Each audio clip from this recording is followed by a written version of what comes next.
Welcome to another episode of 6 Degrees of Associations. I'm your host, Lucas McCann. With us today, Glen Kreiner, LS Skaggs Presidential Chair in Business Ethics at the University of Utah. A little bit of a mouthful. I got it all in. Welcome to the show, Glen. Thank you so much. I'm so glad to be a part of it. Oh, our pleasure.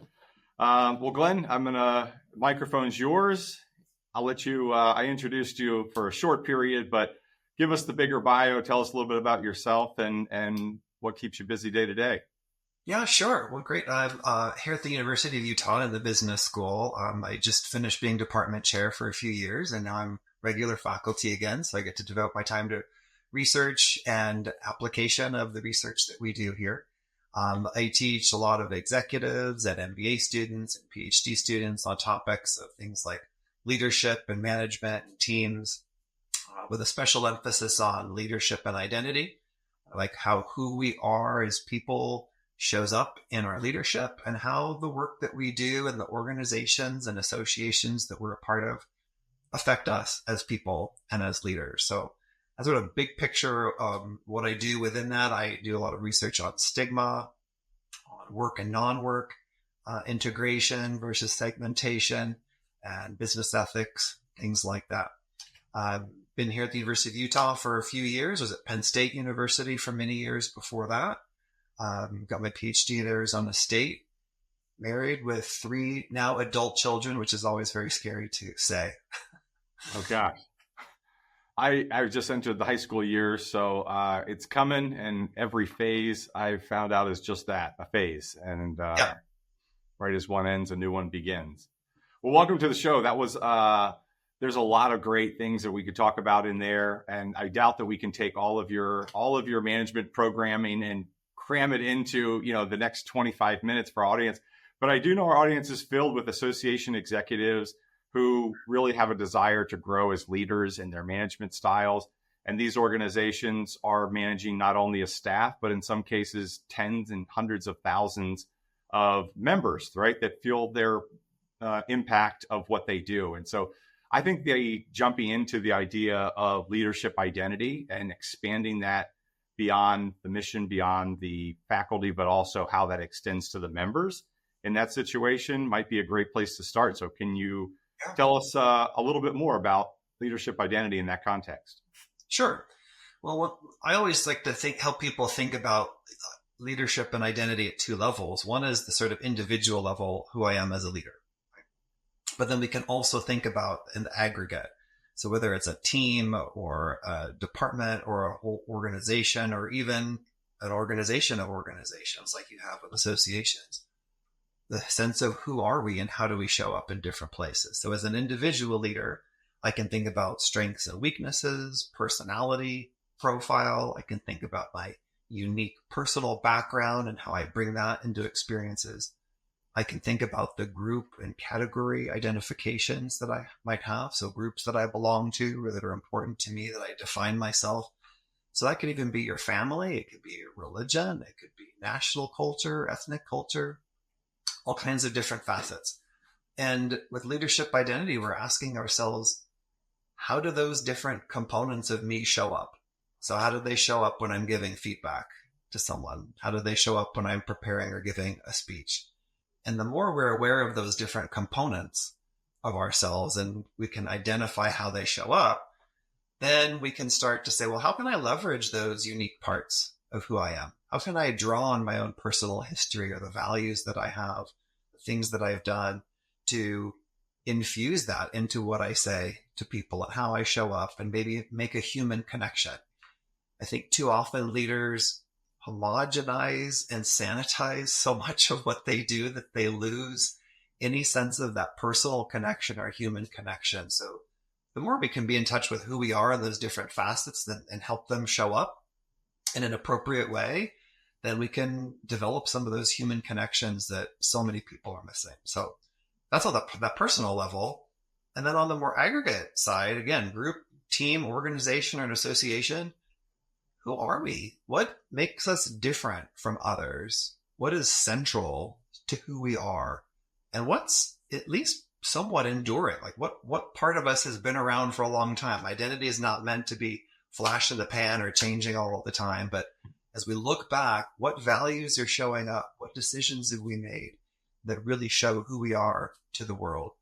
And the more organizations and associations and any kind of entity can get in touch with that sense of who we are and how we're different and what are our core values, then you can start to have meaningful conversations about, all right, well, what do we do next? And how do we take that identity and apply it to a strategy, to the decisions that we need to make, rather than just, number crunching. Yes, we need to do number crunching. We need to do those things, right? But so often we just use formulas and reports and spreadsheets, and they're soulless, right? Yeah. Where's the value? Where's the who am I and who are we showing up? So in a nutshell, those are the two main things: really understanding who am I and who are we, and how to infuse that sense of identity into the decisions we make, the strategic plans that we create, et cetera.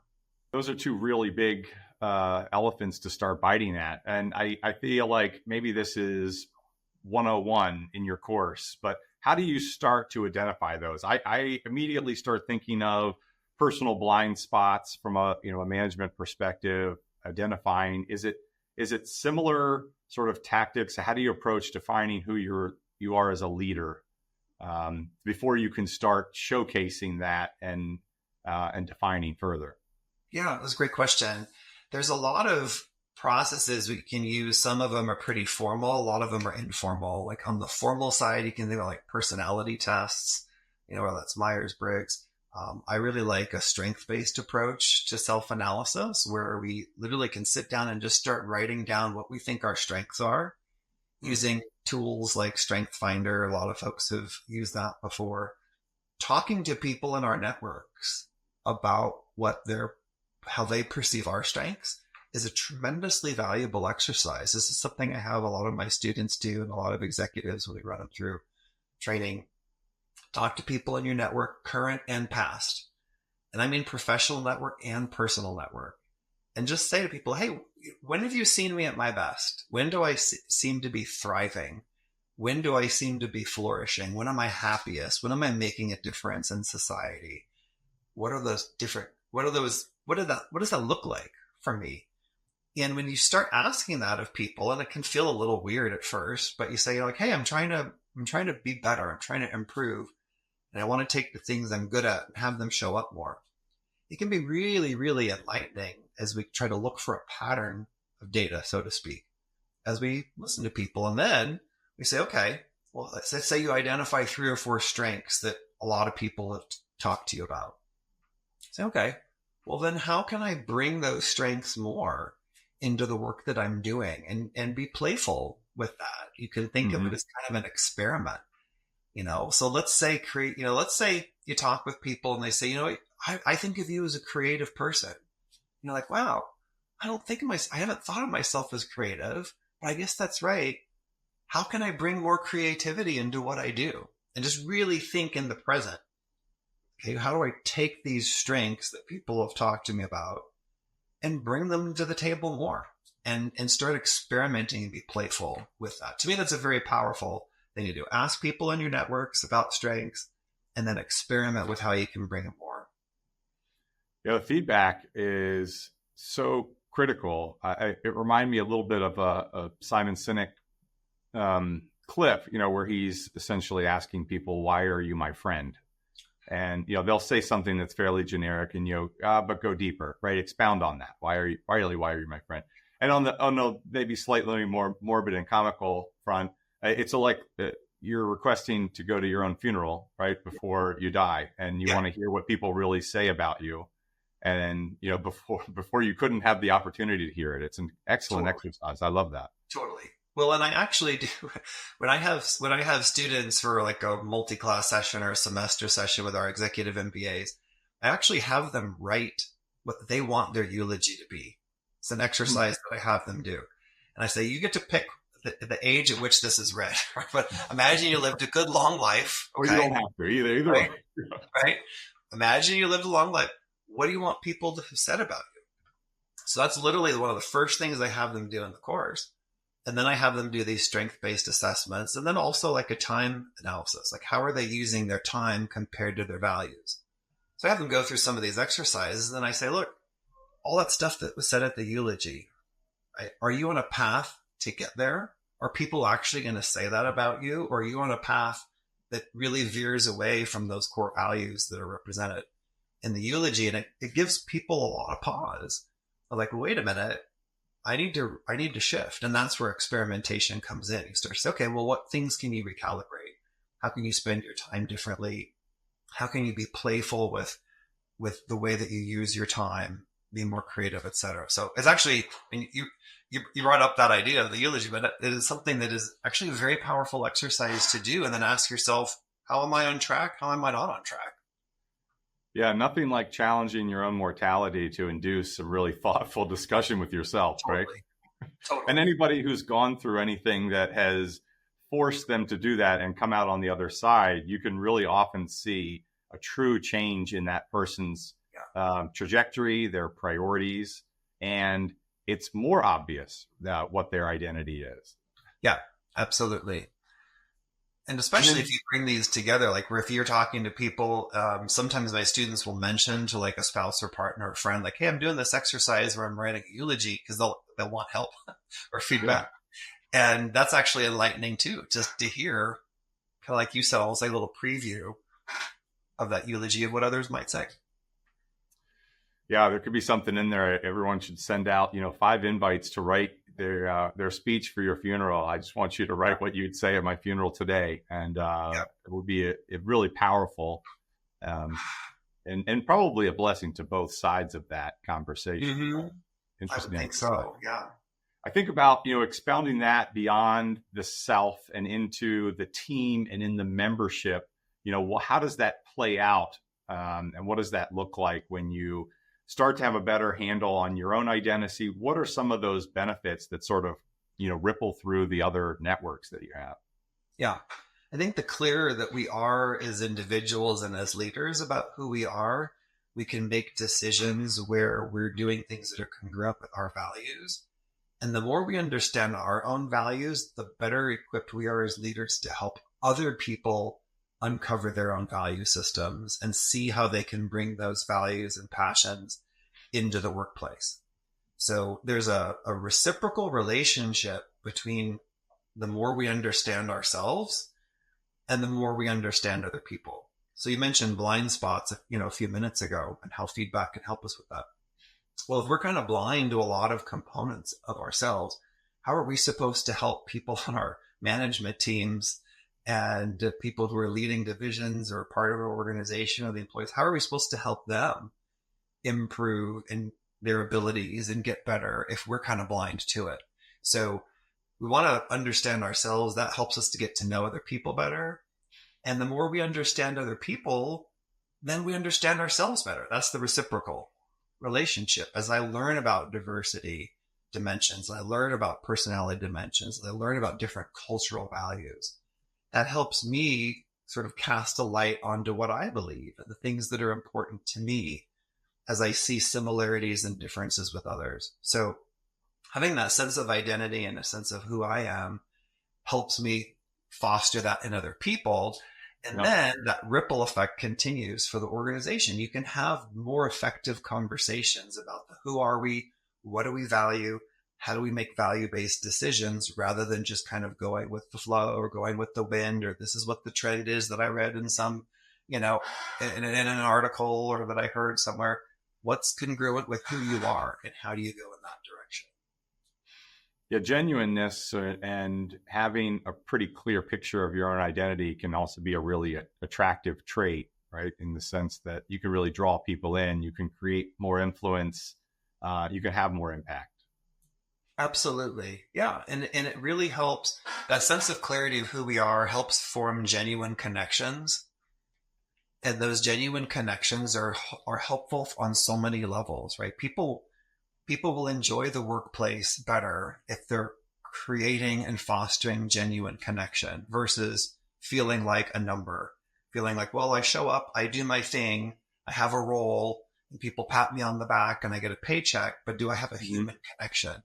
So the more we can be in touch with ourselves and kind of congruent with that, and even show some vulnerability, challenges that we've had, struggles that we've had, and appropriately disclose and share those, we can build community, we can build connection in a way that's powerful, that people will get more out of their workplace experience than simply checking the box and getting the paycheck. Yeah. I want to come back to that connection piece and piece together a couple of the thoughts for what we talked about sort of before the show. But one last question on the leadership identity. I mean, you get to see this play out number of times, which a lot of people don't. What do you find is the biggest barrier to getting to that place of identity? I mean, what do most people struggle with, right? I couldn't imagine anybody not wanting to be on the other side of, I know myself, I know my leadership style. It sounds like I have a goal and a mission, I'm focused on it. Like, who wouldn't want that? And what keeps us from getting there most often? I think the biggest barrier simply is pride.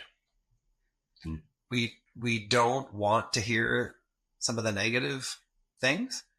And especially people who have been successful for many years build a bit of a wall around themselves and unfortunately get pretty insulated from negative feedback. Because oftentimes, if you think of an organizational chart, the higher up you go, the more power you have, and the less willing people are to tell you when you're wrong or when you have a blind spot. And you can see whether it's in, sports or entertainment or politicians, there's countless examples of people who, as they get to the pinnacle of the organization, people stop telling them about the bad ideas and the weaknesses and the blind spots. And so they just kind of operate obliviously. So then we become prideful, and we don't want to hear that we have to change. We don't want to hear that things aren't going well. So I think that pride is the biggest barrier to understanding the real who we are and how we're showing up. That's a great answer.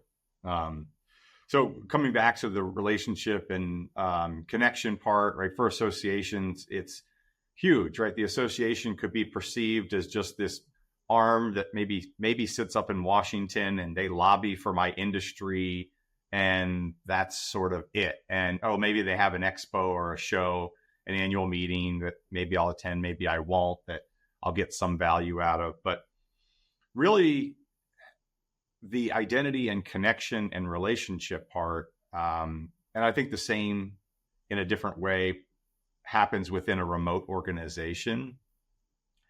Talk about how you can kind of overcome some of these, or what's the strategy to approaching, where do you start building a relationship and a connection in either or both of those environments?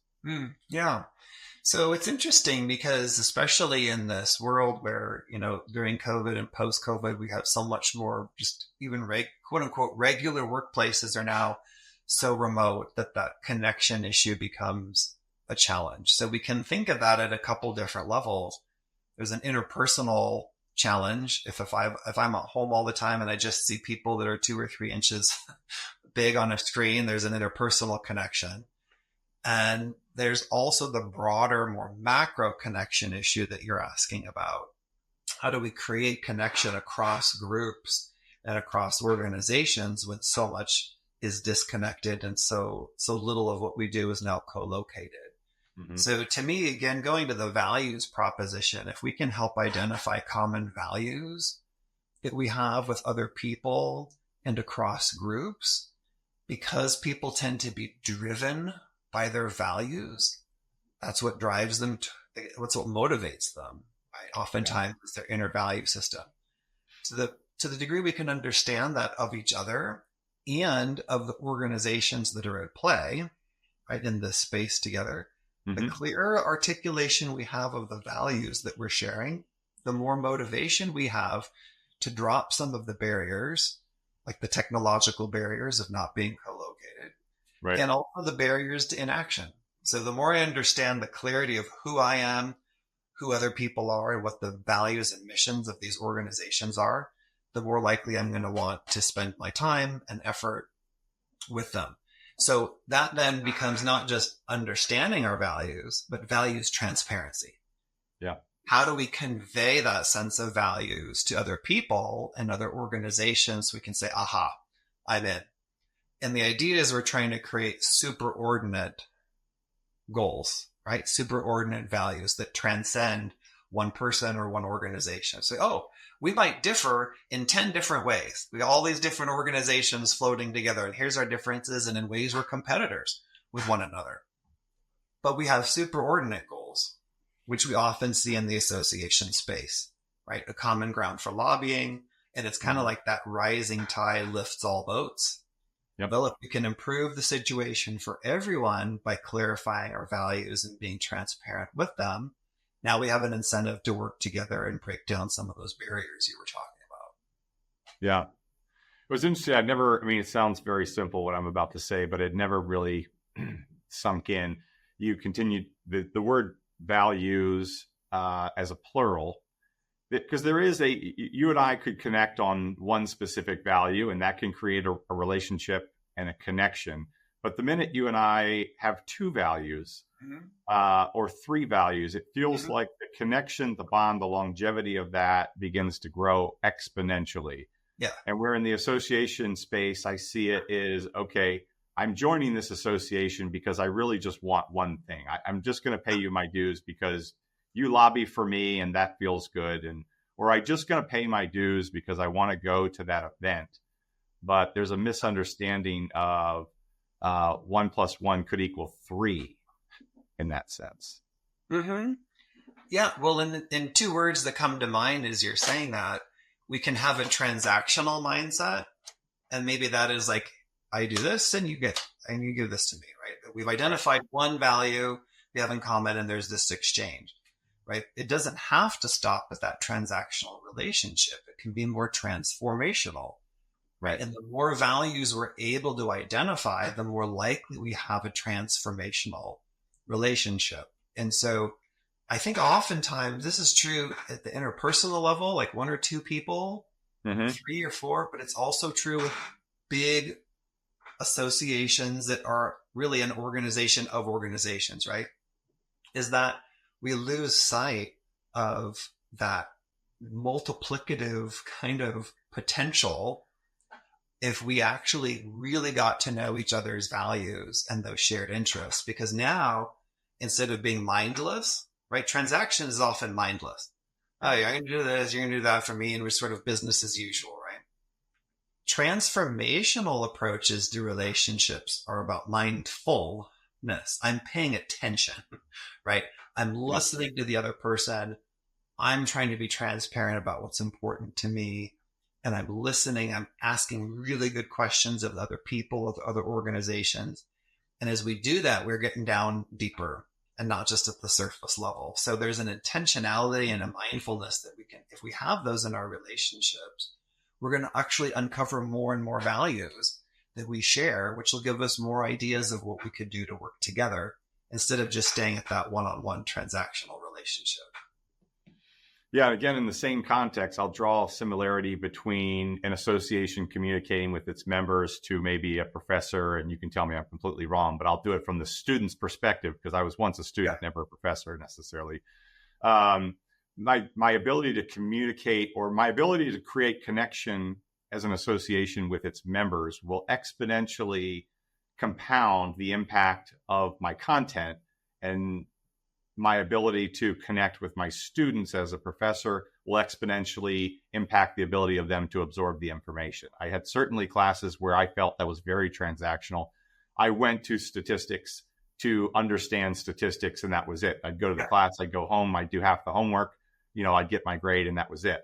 There are other classes where I made a better connection, either with my fellow students or I made a better connection with the professor more specifically. And I just remember greater that information that I absorbed during those hours and those years. I can recall things now. I can recall moments. I can recall facts, silly facts in some cases, but I am now making the connection. I just had a better connection, and it was more transformative class for me than the ones I just went to get the credits and get the grade. Yeah. Absolutely. And part of that is because you were engaging with it on different levels. If we only engage in a purely cognitive level, whether that's in a classroom or whether through an association or through a membership, some organization, if we just have that sort of cognitive approach to it, then it tends to be more transactional. But the relationship piece, that involves humanity, that involves emotions, right? That's like, oh, I feel connected, or oh, I like the joke that they told, or oh, that story that she told resonates with me because I had something like that happen to me. So now we have an affective component brought in to the learning process, which is going to help have that more transformational side. So similarly, as leaders, we need to be thinking about how we can engage not just the facts and the cognition, but also like the heart and the emotion. And can we create connections with those that we are serving as leaders, right? By telling stories about ourselves, by using value-based language, using emotion-based language. Those help to create connections and not being afraid to have some sense of vulnerability of the challenges that we have faced, because that helps to create that human connection as well. Yeah, I go back to your previous answer of when I'd asked what holds you back, pride, right? The antithesis of that would be the humility. But it's interesting, the humility is what opens up the greater connection, which launches to greater impact. And so either those associations, those leaders who are willing to share something that's personal, that not in a boastful way, or something that feeds their own pride, but does just the opposite, that opens up a more human connection where somebody suddenly creates level 2 connection beyond just the transactional. Absolutely. Yeah. Well, I want to take us maybe on a hard left turn, because a lot of the work that you've done more recently around mental health and destigmatizing mental health, I think is really important to talk about today's culture. I have 2 teenagers, and not that this is the only group impacted by mental health, because I think what we're about to talk about is everybody here on that continuum. But it's just very relevant to me personally, as I see the impact of COVID devices, and that's a real thing that is just so in your face, you can't ignore it. But I think that piece has been sort of swiped away, maybe at that age. Like, okay, it's more acceptable that teens of these ages were impacted by COVID and mental health is real at that level, but why not at other levels? Yeah, there's a false belief, right? A false belief that mental health challenges are only affecting a certain part of the population. So one example you gave is like, oh, it's a youth thing, because those poor kids, they went through the experiences with COVID and the masks, and it's left an impression on them. Yes, absolutely true for them, but too often the conversation stops there, and we artificially sequester the problem into one group, when really we know that mental health issues are widespread throughout society. It's mental health broadly defined. So we can talk about all the way to like a serious mental illness or substance use disorder. We can also talk about the kind of mental health that fluctuates day to day. And really, we are all on a continuum of mental health. Every single person on the globe is somewhere on a mental health continuum. So it's a false dichotomy to think, oh, some people have mental health and some people are mentally ill. That's a false dichotomy. We're literally all on a continuum, and where we are on that continuum can change day to day, week to week, month to month, and year to year. And so we know that so many people throughout their lifetime will experience some kind of serious mental health challenge. And we also know that there's a big fluctuation that people experience. And so really, one of the most important things I think we can do in help educating people is that we're on this continuum, and therefore it's not us versus them. It's all of us. We are all in the same, we're all in the same boat. And so we need to have ways to make connection, ways to talk about our experiences with mental health so that people don't feel embarrassed. We don't want people to feel stigmatized if they have a mental health challenge. Mental health is health, right? Yeah. So sometimes it's biology, sometimes it is socioeconomic or socio-environmental factors. There's a whole bunch of different reasons that we can end up with, a mental health challenge. So we kind of want to we want to normalize that. We want to normalize conversations between, bosses and subordinates and teammates and people at family reunions and people in their faith communities. We should all be talking about mental health and how to help each other. Yeah, I'm a visual person, a visual learner, and in my mind, this picture develops of the continuum and everybody on it, right? But it's just rapidly, constantly, sort of floating, left to right or top to bottom, however you think about that. Yep. It's just constantly moving. We're all one of these bubbles here on this giant ball of mud, and everybody has a different threshold for where they feel like they need to say, I need help. And the outside perspective or historical perspective, the stigma is, oh, well, somebody asked for help. They must now have a mental health issue, right? It's like it just turned on one day as if it were an on or off button. And you have no idea what they're carrying behind them that may have accelerated them beyond their threshold. And everybody's carrying stuff. Exactly. Yeah. And continuing the visual, if you think of the continuum, think of like a stoplight, with like red, yellow, and green, right? Mm-hmm. And green is kind of like, just you're thriving. Like, I am doing so great, right? And maybe yellow is like, I'm not doing great. I'm not my best self.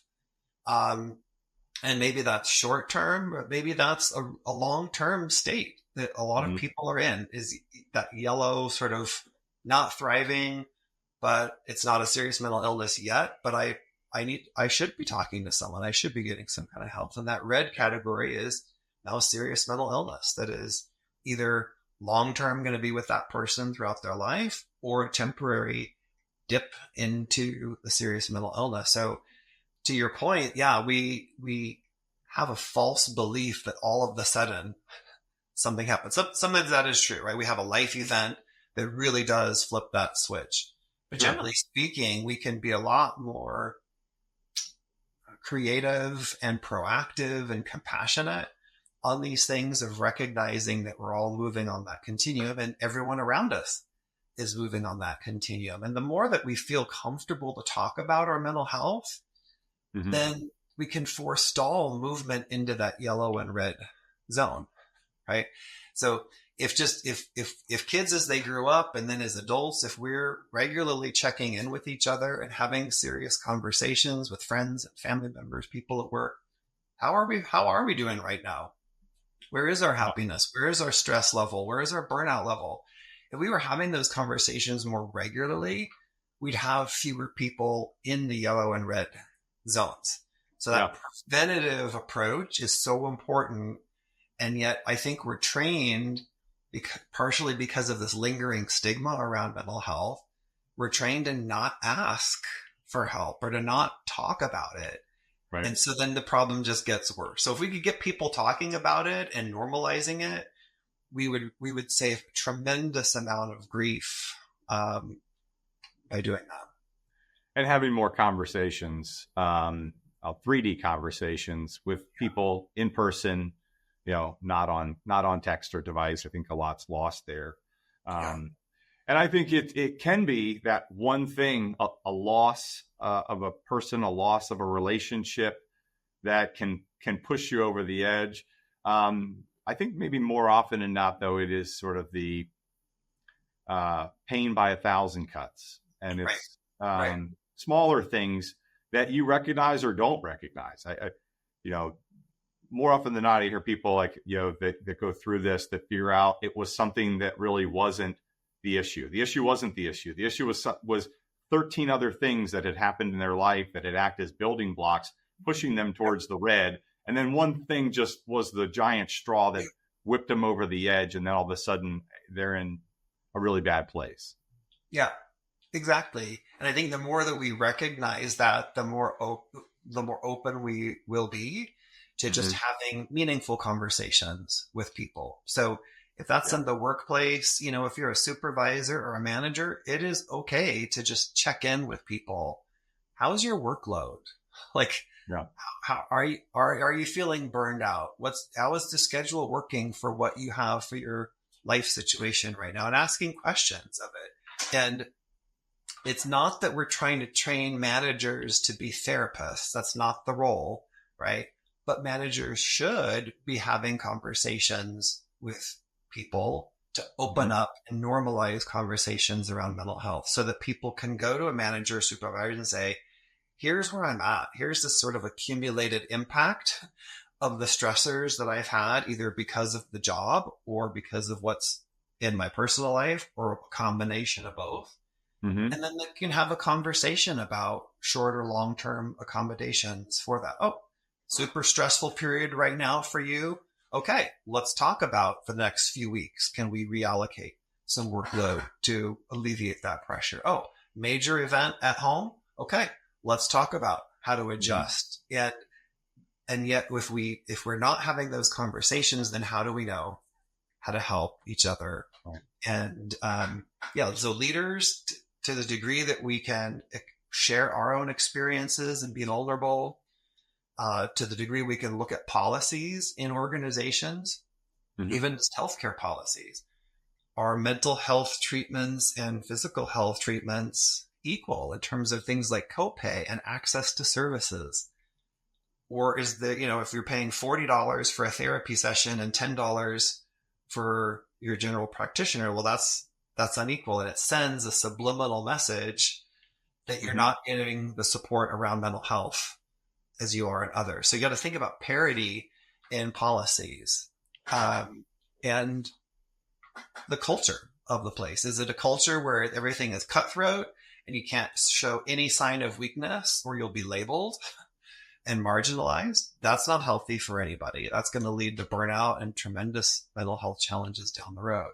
Right. So, we can think of, that sort of structural kind of stigma and challenge, like in the policies in an organization. We can think of that peer and public and social kind of stigma, and also the stigma that someone might be experiencing themselves if they have a mental health challenge, not wanting. So we want to be able to attack all those kinds of stigma manifestations in organizations. Yeah, absolutely.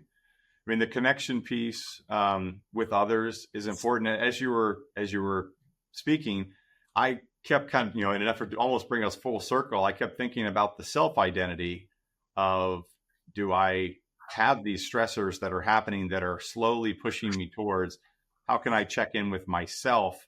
And then also back to, I can't be so prideful to think that I'm immune from mental health or my position on the continuum at any given time. Come in, I need to check on myself just as much as how am I doing as a leader? How am I doing on the continuum that is my own mental health?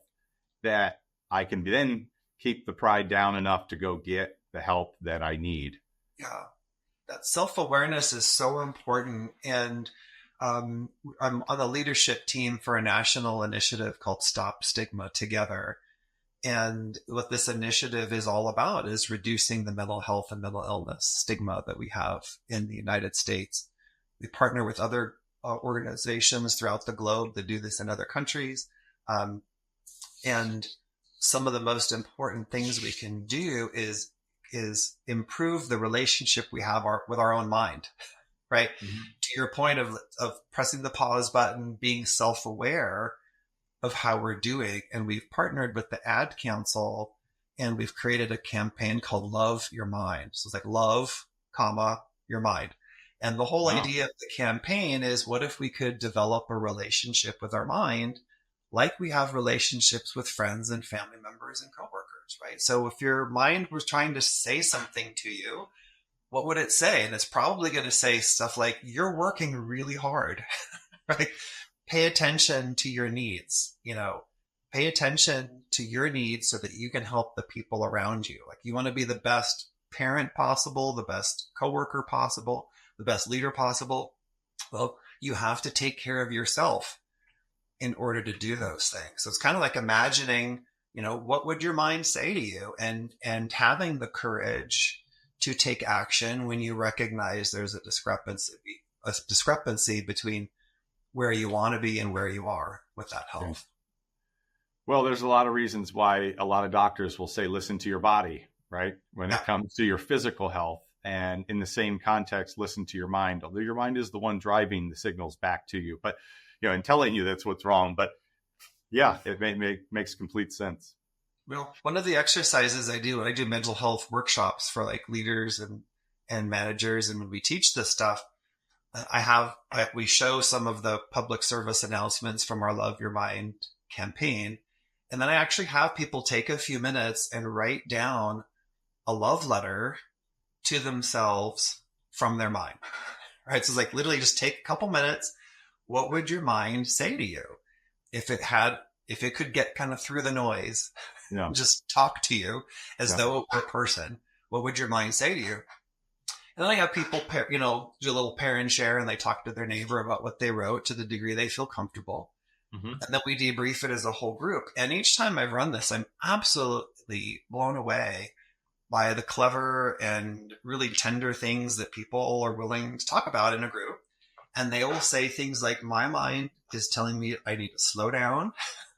I need to take a break. I need to show myself some compassion, that I'm overworked, and that I'm, and they're recognizing, even just in this very short activity, trying to tune in like, oh, what would my mind say to me? Actually ends up being a very powerful exercise for the individuals, but also as a group, as people look around and go, wow, we're all kind of dealing with similar things. Who knew?